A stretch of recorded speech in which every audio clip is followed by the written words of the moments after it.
இன்று நடந்த மாரத்தான் போட்டிக்கு மிகவும் உறுதுணையாக இருந்து ஒரு ஒரு ஒரு வீட்டுக்காரங்கன்னா அடக்கத்தில் வச்சுருப்பாங்க பெண்கள், அப்படி தானேக்கா? கரெக்டா? ஆனால் இந்த மாரத்தான் போட்டி வந்து பல லட்சங்கள் செலவு பண்ணி வர்றதுக்கு முழு உறுதுணையாக இருந்து இந்த போட்டியை நடத்தியிருக்காங்க. அவங்கள்ட்ட பேசுவோம். அக்கா வணக்கம். வணக்கம் சார். வணக்கம் சார். உங்களுடைய நேம்? பிரவீனா சார். உங்களுடைய நேம்? நித்யா சார். ஓகே, பெண்களாக சேர்ந்து இந்த மாரத்தானுக்கு உறுதுணையாக நின்றுருக்கீங்க. இது எவ்வளோ நாள் கனவு உங்களுக்கு? இது எங்களுக்கு கிட்டத்தட்ட 2 வருஷம் கனவு சார்.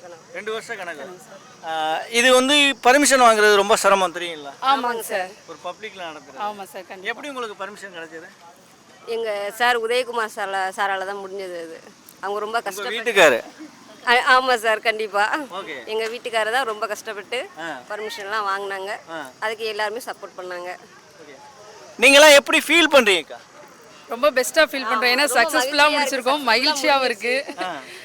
ஏன்னா நாங்கள் லேடிஸ் எல்லாருமே சேர்ந்து சார் நிறைய ஒத்துழைப்பு பண்ணியிருக்கோம். அதில் எங்களுக்கு ஒரு சக்ஸஸ்ஃபுல்லாக முடிஞ்சதில் ஒரு பெரிய மகிழ்ச்சி சார். சாதனை பண்ண மாதிரி இருக்கா? கண்டிப்பாக சார்.